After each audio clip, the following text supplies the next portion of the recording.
জামাতকে আসলে জিয়াউর রহমান সাহেব রিভাইভ করেছিলেন। সকল আওয়ামী লীগ না, সকল বিএনপি না, সবখানেই জামাত ইসলাম আছে। সকল জামাত যারা পেল তারা খুব খুশি, আর যারা পেল না তার তারেক রহমান সাহেব খারাপ। জামাতকে আসলে জিয়াউর রহমান সাহেব রিভাইভ করেছিলেন, কাছে টেনে নিয়েছিলেন। কিন্তু জামাত যে আইডিওলজিগুলো বা যে চিন্তা চেতনা, ধ্যান ধারণা, যে ড্রেস কোড বা যে কাজগুলো করতে চাচ্ছিল ওইগুলো অ্যাভেল করা, ওন করা, এটা জিয়াউর রহমান সাহেবের পক্ষে ওই মুহূর্তে সম্ভব ছিল না। কেন তখনও পর্যন্ত মুক্তিযুদ্ধের একটা দগদগে দাগ বাংলাদেশের আনাচে কানাচে ছিল এবং অসংখ্য মুক্তিযোদ্ধা সোলজার তখনও সেনাবাহিনীতে ছিল।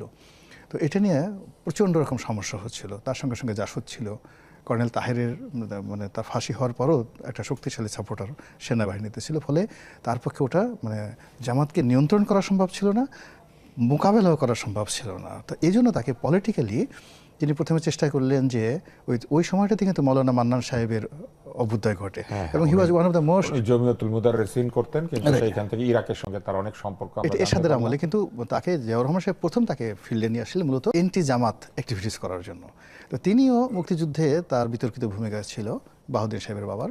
কিন্তু আমার বাংলাদেশে আমার দেখা মতে মানে আলেম ওলামাদের মধ্যে, আরবি জানাদের মধ্যে আমি মাওলানা মান্নান সাহেবের মতো এত লেখাপড়া জানা, এত চৌকস এবং এত বুদ্ধিমান, স্মার্ট কাকে বলে, আমি এই বাংলাদেশের আপনি কোনো লোককে, আপনি মাওলানা মান্নান সাহেবের সাথে আপনি চলছেন কিনা জানি না, তার মতো এত মেধাবী, এত ক্যারিশম্যাটিক। সে যে আরবি বলতে পারতেন, তিনি যে ইংরেজি বলতে পারতেন, তিনি যে বাংলা বলতে পারতেন এবং যে কোনো মানুষকে এক মিনিটে তিনি যেভাবে কনভিন্স করতে পারতেন, হোক সেটা নারী। আমি অনেক ছোট, কিন্তু আমি তাকে দেখেছি একাধিকবার এবং যেহেতু খুবই কাছাকাছি, যেহেতু আমি ইনকিলাবে আমার ক্যারিয়ার শুরু, তো আমি তাকে বস হিসেবে দেখেছি। তো আমি তাকে বুঝতে পারি। তো এই মানুষটিকে জিয়াউর রহমান সাহেব ব্যবহার করেছেন মূলত এই জমিয়তুল মুদাসসিরিনের মাধ্যমে একটা ভিন্ন প্ল্যাটফর্ম তৈরি করে জামাতের বিরুদ্ধে। তো তারপরেও কিন্তু যেহেতু ওটা 100% পলিটিক্যাল ছিল না, মান্নান সাহেব তাকে যথেষ্ট মানে রিলিফ দিয়েছেন জিয়াউর রহমান সাহেবকে। তারেক রহমান সাহেবের যে কতগুলো প্রবলেম, ফার্স্ট প্রবলেম হলো তার অফিসের মধ্যে 3টি গ্রুপ আছে। আপনি সেটা জানেন? তাহলে উনিও তো জানেন।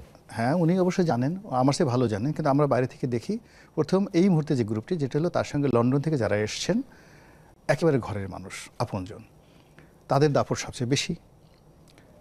এরপর হলো যে এখানে বসে স্কাইপের মাধ্যমে যে ইয়াং তরুণ তুর্কিদের সঙ্গে তার বন্ধুত্ব ছিল, খুব ভালো সম্পর্ক ছিল, এই একটা গ্রুপ। আর হলো যারা সিনিয়র বেগম জিয়ার সঙ্গে যাদের রাজনীতি ছিল, এই 3টা গ্রুপ।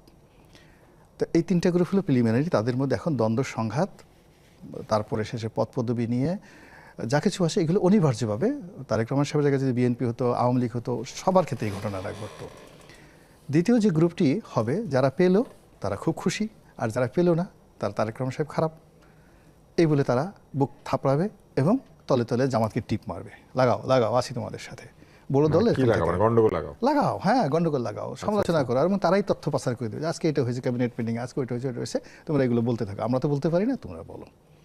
এরকম একটা অবস্থা সৃষ্টি হবে, গবের শত্রু বিভীষণ।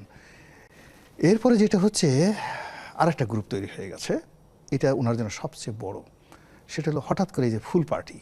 এই গত 17 বছরে মানে এদের কোনো দেখার সাক্ষাৎ কেউ দেখেনি, লন্ডনেও দেখা যায় নাই, বাংলাদেশেও দেখা যায় না। কিন্তু এই সময়টাতে কোথা থেকে যেন ফুলের তোড়া নিয়ে এনে, এই তারেক রহমান সাহেবের মেয়ে আছে, আর স্ত্রী আছেন, তার পার্সোনাল স্টাফ আছেন, এমনকি ওনার নিজের কাছে আসেন, ভাইয়া ভাবি ইত্যাদি ইত্যাদি, আমরাই এটা করেছি, আমরাই সব, তাদের পোশাক ভালো, টাকা আছে, ধনী, মানে দালাল যাকে বলা হয়, মানে মধু খাওয়া। সকল সরকারের বেলায় এই গ্রুপ থাকে, পরের 2টা গ্রুপ, একটা হচ্ছে কিছু পাই নাই কিছু পেয়েছে, আর একটা হচ্ছে আপনি যেটা বলছেন এখন আগেও ছিল, তার আগেও ছিল। কিন্তু এই গ্রুপটা তারেক রহমান সাহেবের সাথে বেশি প্রবলেম হবে এই কারণে যে যারা আসছে তাদের সঙ্গে গত 17 বছর প্র্যাকটিক্যালি তার সঙ্গে যোগাযোগ ছিল না, যেহেতু দেশের বাইরে। কিন্তু যদি উনি বাংলাদেশে থাকতেন, কিংবা এটা যদি বেগম জিয়া হতেন, কিংবা এটা যদি শেখ হাসিনা হতেন, তাহলে তিনি সবাইকে চিনে যায়, তুই যে ফুল নিয়ে আজকে আসলি, তোর তো এতকাল দেখি নেই, তোর বাপের নাম কি, বাড়ি কোথায়, এই কথাটা জিজ্ঞেস করতে পারতেন। কিন্তু তারেক রহমান সাহেব ভদ্রলোক মানুষ, তিনি এই কথাগুলো জিজ্ঞেস করতে পারবেন না। তো এরকম ইন্টারনালি যে সমস্যাগুলো আছে, তার সঙ্গে সঙ্গে যে মৌলিক রাষ্ট্রের সমস্যা, অর্থনৈতিক সমস্যা, বেকার সমস্যা, যেটা আজিজ ভাই বললেন, তারপরে আরও অনেক সমস্যা, আমলাতন্ত্রের সমস্যা, এই সমস্যার কারণে এভরিডে প্রথম 6 মাস তার জন্য একটা বিভীষিকার সময় পার হবে। আর এই সময়টিতে তিনি যদি সফল হন, তিনি যদি প্রচণ্ড সফল হন, তাহলে লোকজন তাকে মনে করবে তিনি তার বাবার মতোই মহামানব। কেন জিয়াউর রহমান সাহেব কিন্তু ক্ষমতা আসার সঙ্গে সঙ্গে উইদিন 3 মান্থসের মধ্যে বাংলাদেশে কতগুলো র্যাডিক্যাল পরিবর্তন এসেছিল।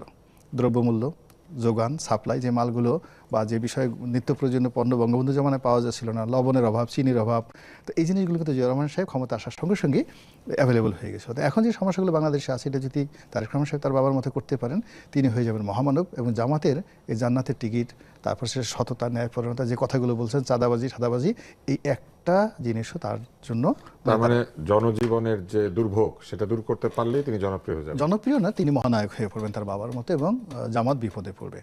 আর জামাত যখন বিপদে পড়বে তখন কি করবে, কি আমরা তো একা পারতেছি না, আসো, মানে তখন আওয়ামী লীগের সঙ্গে তারা যোগাযোগ করবে এবং আওয়ামী লীগ মানে আপনি বলছেন যেই বিপদে পড়ুক তারাই এই এটা হলো এক পার্ট, পতিত স্বৈরাচারকে ডেকে নিয়ে আসবে। রাইট, ডেকে নিয়ে আসবে, এতে কোনো ওয়ে নাই, এটাই রাজনীতির। এইদিকে বিপদে পড়লেও জামাত তাদেরকে নিয়ে আসার চেষ্টা করবে, আবার এইদিকে পড়লেও আবার যদি বিএনপি যদি ধরেন খুব খারাপ করছে, অর্থাৎ তারেক রহমান সাহেব পারলেন না, তো উনি প্রতিদিন সরকারের মধ্যে, এখন ডক্টর মোহাম্মদ ইউনূসের যে অবস্থা হয়েছে, তারেক রহমান সাহেবের ঠিক ধরেন সেরকম অবস্থা হলো, সেরকম সম্ভাবনা